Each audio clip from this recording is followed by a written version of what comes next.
Agents of S.H.I.E.L.D. The long-awaited series premiered this week with its pilot, and we're going to talk about it. It had its moments that I was like, maybe not here, guys. But for the most part, I thought it was a good pilot. Well, you're a professed Joss Whedon fan. I am. A Whedonite, as it were. A brown coat, etc. It had a lot of Whedonisms in it, I guess. Very many Whedonisms. Very many. Not the least of which the appearance of Ron Glass. J. August Richards, the superhero-infused guy with the centipede. Oh, yeah. Are we doing spoilers? I'm sorry, everybody. Spoilers if you haven't All seen right, it. listen. As the nature of a review or discussion is, there will be spoilers and subjectivity. Go. So, yeah, J. August was, of course, in Angel, another Whedon show. I don't know whether he'll be a reoccurring character on this show. I think they'll just kind of ferry him off into he's going to have his storyline kind of tied up. Oh, tied up, okay. Probably in the next couple episodes. I did like the appearance of Kobe Smulders as Agent Hill. She'll probably not be back ever again. Maybe like in a special or a season finale. I'm surprised we're going to get as much I'm losing his name. Clark Gregg. Clark Gregg, yes. I knew it was two first simplest names. way. Clark Gregg. See, I'm still mad about that. I was mad. I think think they handled it Coulson well. should be dead. I think Coulson should be, no. But see, I thought that, and then we get that little scene with Ron Glass and Kobe Smulders about how he can never know and how he spent time in Tahiti. And I was like, how did they retcon him back alive again? Is he a robot? Is he a clone? Has he always been a clone? I don't super understand. That's going to be like an overarching secret storyline that we like get bits and pieces of in every little episode. It needs to be very good because I still feel like it cheapens a lot of the emotion you felt in the Avengers when he died, or the fact that it united them and gave them something to avenge. And it's just like, oh, well, he's not really dead.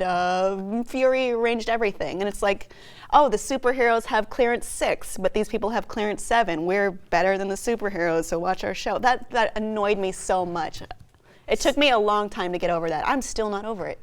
Clearly. Yeah. I agree with you, except if you read Nick Fury comics and you follow that whole world, that's shit they do all the time. I just don't like it, though. I forget what the name of it is. They can do it all the time. I don't have to like it. I mean, in the comics, we see Nick Fury get killed like 3 dozen times, and it's always like, it was a clone or a robot all the time. Haha, you suckers, I'm still alive. So it's not like C-Lab where it just explodes at the end and then it's just like fine? No, everybody fakes deaths all the time. That's like standard operating procedure. Like it happens at lunchtime every day to get out of meetings. That's how often S.H.I.E.L.D. does that. I don't know if that's my thing. Yeah, we'll see. But then I did kind of like the character of Skye, except I feel like she's a stock Whedon girl, kind of, like the Eliza Dushku type. Yeah. You know? I could see that. She is our everyman, I guess, the one who is not experienced in this world. Well, she's with the rising tide, and she's like, well, you need to tell us things. You can't just keep things from us, which is how I feel. Because I feel like we should know all these things. Why is this secretive government agency not telling us stuff and then just deciding that we're not ready for it, and then when small doses come out, they suppress it? That's annoying. I like her I don't know, online hacktivist type point of view. But even she was brought around by the end of the episode. She was like, I understand why these people need to be handled in this method, because by themselves they could be dangerous to themselves and their friends, and there's an undercurrent that like this organization needs to exist. You've proven to me that you do good in the world. They're both a little right and a little wrong.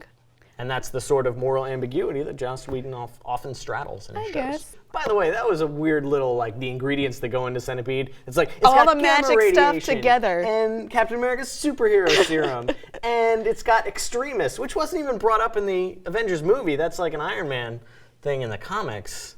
I was expecting them to say, oh, it's going to have this Uru metal that Thor's hammer is made out of. It's all the super stuff they're aware of put together, which may be a symbolism. Also, he strapped an arrow onto it. No.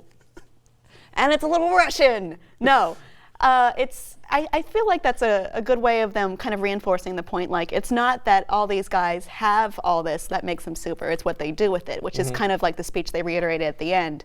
The character with the thing on his arm. I think he said, we were told it was enough to be men, but now there are supermen, which I think is where this series is gonna keep going with. Yeah, I like that little monologue that he had at the big climax at the end. And I was like, oh man, these are all the themes that this show is going to deal with. Laid out for me really easily. That made me very hopeful that this series isn't going to continue to infuriate me. Things that did infuriate me. When they were reviewing like the footage from the lab after the explosion, and they're like, it was too good. Look at this corrupt footage. I don't know what we can do with this. And then Skye's like, oh, I have the audio. Would that help? Yeah, absolutely. Full HD hologram renders. And they were like reversing it and forwarding it. It sounds great. It looks perfect. It's a little much. A little too much. It's like one of those CSI things where like, enhance. Look on the reflection in his sunglasses. That's the killer. We got to get him now.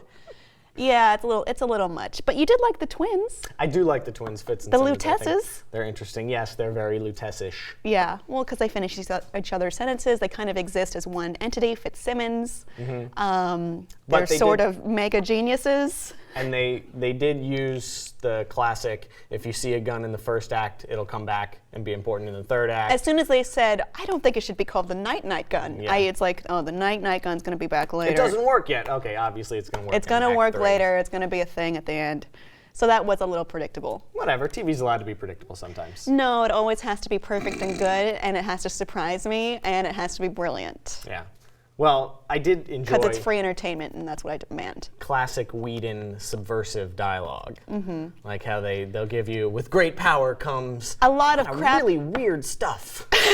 A lot of weird crap you aren't really prepared for. Yeah. Yeah, that is a Whedonism if I ever heard one.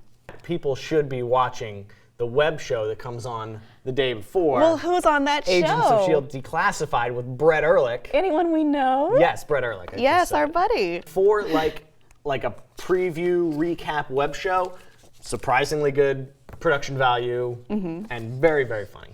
Very good. I really enjoyed it. Check that out. Declassified.